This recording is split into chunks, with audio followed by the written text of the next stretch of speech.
ఏమవుతారా పెద్ద అయిన తర్వాత? క్రికెటర్. క్రికెటర్. నువ్వురా? Cricketer. Software engineering. Air force. Okay. నువ్వేమవుతావు అమ్మాయి పెద్ద అయిన తర్వాత?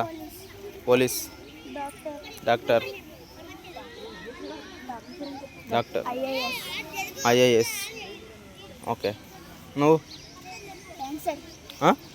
డాన్సర్. అంటే ఈ కరాటీ డ్యాన్స్ కాకుండా స్టడీ పరంగా అంటున్నాను నేను. కరాటీ డ్యాన్స్ కానీ ఇవి స్టడీకి డిస్టర్బెన్స్ ఏం కావన్నమాట. ఇది ఓన్లీ 1 hour 2 hours అట్లుంటాయి కాబట్టి స్టడీ పరంగా నువ్వేమవుతావు? లాయర్. ఓకే, నాకు అది ఇంపార్టెంట్. స్టడీ పరంగా ఏమవుతారనే చెప్పాలి. కలెక్టర్. Okay okay. పోలీస్ అయితే ఎందుకు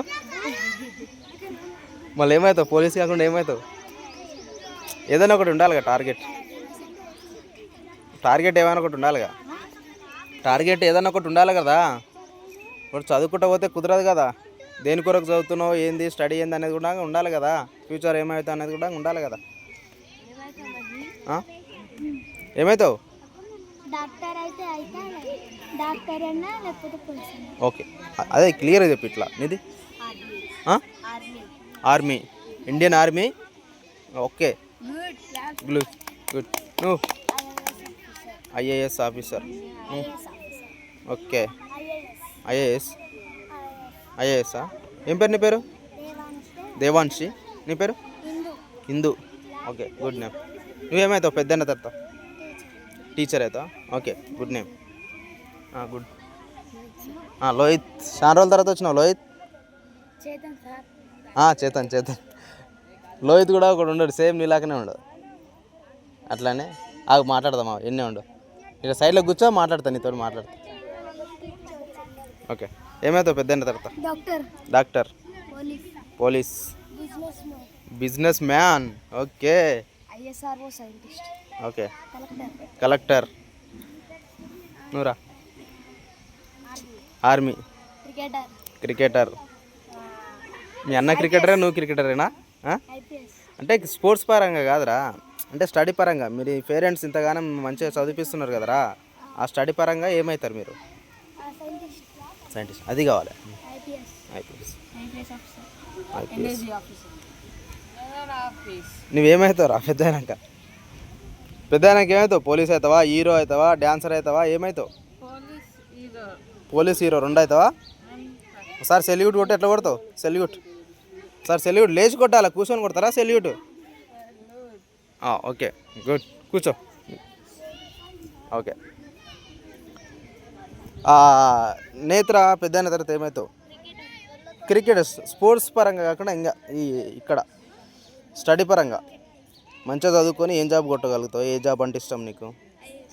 ఐఏఎస్. అది కావాలి. నువ్వు? లక్ష్మణ్. సీఎం అవుతావా? ఓకే, అంటే పొలిటికల్లో వెళ్ళిపోతుంటావు అనమాట. పొలిటికల్లో పోతావా? ఓకే, పొలిటికల్ ప్రకారంగా సీఎం అవుతావు. స్టడీ ప్రకారంగా ఏమవుతావు?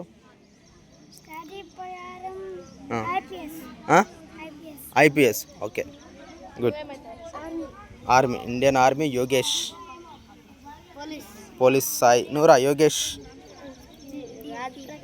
రాజ్ ప్రకాష్. డిఎస్పి. ఓకే. ఇక్కడ రండిరా మీరు. రాజ్ ఇక్కడ రండి, ఇక్కడ రండి. ఇక్కడ రండి రే. నువ్వేమవుతావు పెద్ద అయిన తర్వాత? ఏమవుతావురా పెద్ద అయిన తర్వాత? ఏమవుతావు? పోలీస్. నువ్వురా? ఇక్కడ చూడు, హీరో అవుతావా? నువ్వురా? సత్య. ఓకే, అంటే మన కరాటే మొత్తంలో ఒక్క హీరో ఉన్నాడు అంతే. Super hero. ఓకే, ఇప్పుడు ఏం చేస్తారు మీరు? వంట మీ ఇంట్లో చేస్తలేరా? కమాన్. చేతన్, చాలా రోజుల తర్వాత వచ్చినావు. ఏడుకోనా ఎన్ని రోజులు? ఊరిపోయినావా? కరాటే గుర్తుందా? ఉందా? కరాటే మాస్టర్ ఎవరో పేరు తెలుసా? ఏం పేరు? Okay, Mallesh master. ఓకే, గుర్తుపెట్టుకున్నావు. Thank you. తర్వాత ఇప్పటి నుంచి రెగ్యులర్ రావాలి కరాటీకి. వస్తావా? డ్రెస్ ఉందా? డ్రెస్ సైజ్ సరిపోతుందా? చిన్న అవుతుందా? ఓకే, చిన్న అయితే దాన్ని వాళ్ళ కొత్త డ్రెస్ అన్న తీసుకుందాం. కొత్త డ్రెస్ తీసుకొని మంచిగా ప్రాక్టీస్ చేద్దాం. అంటే డ్రెస్ కూడా ఇంకా ఎట్లా తీసుకోవాలంటే నువ్వు రెగ్యులర్ వస్తుంటేనే డాడీతో మాట్లాడి డ్రెస్ ఇప్పించవచ్చు. మళ్ళీ డ్రెస్ తీసుకొని మళ్ళీ ఇంటికాడనే కూర్చుంటా అంటే అనవసరంగా డబ్బులు వేస్ట్ అవుతాయి, డ్రెస్కు డబ్బులు వేస్ట్ అవుతాయి. అర్థమైందా? ఇప్పుడు మనం ఫోన్ తీసుకొని మనం కరెక్ట్ వాడకుండా ఉన్నాం అనుకో, అది కొత్త ఫోన్ అయినా సరే కొన్ని రోజుల తర్వాత ఖరాబ్ అయిపోతుంది. దాన్ని అట్లే వాడకుండా అట్లే ఒక దగ్గరనే పెట్టేస్తే ఇనుము అనేది సిలిమట్టిపోతుంది కదా. కాబట్టి నువ్వు డ్రెస్ తీసుకున్న కూడా ఇంటికాడ పెట్టినావు అనుకో, నువ్వు పెద్దగా అవుతుంటావు, డ్రెస్ చిన్నగా అవుతుంటుంది. కరెక్ట్ కాబట్టి డ్రెస్ తీసుకున్న తర్వాత నువ్వు ఖచ్చితంగా క్లాస్కి రావాలి, వస్తేనే మళ్ళీ కరెక్ట్ ఉంటుంది అన్నమాట. తీసుకున్నందుకు న్యాయం జరుగుతుంది. ఇప్పటి నుంచి వస్తావా? కరాటీకి వస్తావా? నిజంగా చెప్పు. వస్తా అంటేనే డాడీతోటి మాట్లాడి మంచిగా బాగా చేస్తుంటివి, కరాటీ మంచిగా చేస్తుంటివి, రెగ్యులర్ వస్తుంటివి, మంచిగా ఒక్కడివైనా సరే అంత దూరం నుంచి వస్తుంటివి. రావాలి, క్లాస్కి రావాలి. కరాటీ క్లాసు చాలా ఇంపార్టెంట్. అంటే ఇక్కడికి వచ్చిన తర్వాత మనం ఇట్లాంటి ప్రశాంతమైన వాతావరణంలో మనం ఒక 1 అవర్ ప్రాక్టీస్ చేసుకుంటే మన మైండ్ చాలా రిలీఫ్ అవుతుంది. ఎప్పుడైతే మనం మైండ్ రిలీఫ్ అయిందనుకో మనం మంచిగా చదవగలుగుతాము, మంచిగా ఆడగలుగుతాము, మంచిగా పాడగలుగుతాము. ఓకేనా? మన మైండ్ సెట్టే చాలా మంచిగా ఉంటుంది అనమాట. అప్పుడు మనం ఏ పని చేసినా కూడా సక్సెస్ అవుతుంది. మనం ఏం ఆలోచించినా కూడా కరెక్ట్ డిసిషన్ తీసుకోగలుగుతాం అనమాట. ఓకేనా? ఖచ్చితంగా బాడీ ఎక్సర్సైజ్ 1 అవర్ ఖచ్చితంగా ఉండాలి. ఓకేనా Chetan? Okay. Daddy, mummy daddy బాగున్నారా? ఓకే.